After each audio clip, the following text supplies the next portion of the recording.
Hey, what's going on, guys? It's Rupert here. In this video, we're going to understand why real estate apartment owners are really in a sticky situation. Now, obviously, it sounded like an amazing thing to be an apartment owner with the rent skyrocketing to the top and inflation going to the top as well. But now, again, we're seeing some signs that this golden period might be ending. Again, it's not happening now, but we're only seeing indications for it to happen, especially in the South and Southwest of America. But first, let's talk about numbers. During the pandemic, the rent prices soared to the top. For example, national median rent jumped nearly 18% from January 2021 to January 2022. But it's all starting to slow down. Recently, rent growth has stalled, and in many places, rents are actually starting to dip. And pair this with the high interest rates that the Federal Reserve is doing to curb inflation, you get a recipe for a complete disaster for these apartment owners. Now, despite these challenges, the overall delinquency rate for multifamily loans, again, that's loans for apartment buildings, is relatively low at about 1.7%. And by the way, that's way lower than other real estate, for example, commercial real estate at 6% and retail real estate at 7% delinquency rate. But again, I don't want those numbers to fool you because analysts are literally predicting 20% increase to those delinquency rates. If that happens, that is literally recessionary. That is a huge recession and a huge correction to the whole market. And to make it worse from where we are now, there's around $250 billion worth of mortgages up for renewal just this year, the year that's left, meaning that they need to be refinanced. And again, for a lot of owners, this is not going to be another formality that they have to deal with every couple of years. This is going to be a serious thing that they have to decide on which path they're going to go to. Either they're going to go for bankruptcy or they're going to go for a private lender. Take the Sun Belt, which became a very, very hot spot during the pandemic due to its relatively lower cost of living and warmer climate.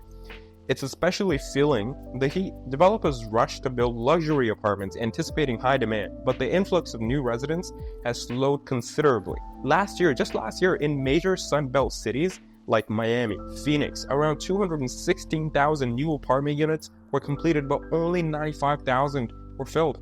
Those are not good numbers. The luxury market is also taking a hit as rents and property values start to decline. High-end developments that were once seen as cash cows are now potential money pits. For example, Tides Equities, which bet big on upscale apartment complexes in the Sun Belt, saw their portfolio skyrocket from $2 billion to $6.5 billion in assets. And now they're literally scrambling.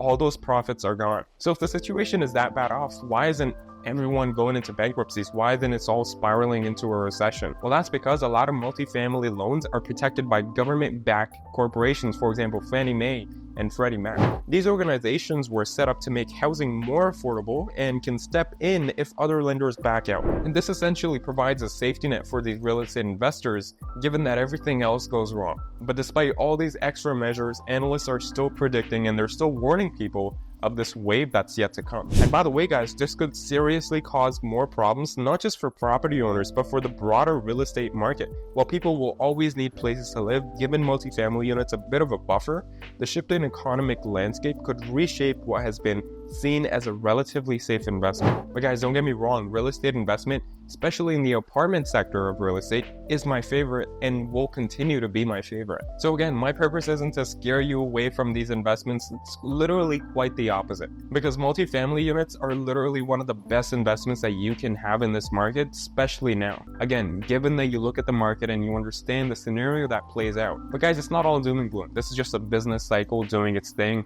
We are at the point of trough, and then it's going to go into a recession, and then we're going to go back to recovery stage. But this is just part of a business cycle, and we're part of it. So we must go along with it, and we cannot fight against it. So it's better to roll with it and understand the benefits that come from that cycle.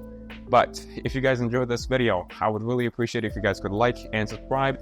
Thank you so much for watching. I really appreciate it. For those of you who stayed until this moment, thank you so much. I really appreciate it. Take care of yourself. I'm going to start making more TikToks, more shorts, that type of stuff. I think I'm going to try to get more reach for this YouTube channel, and I'm hoping for the best.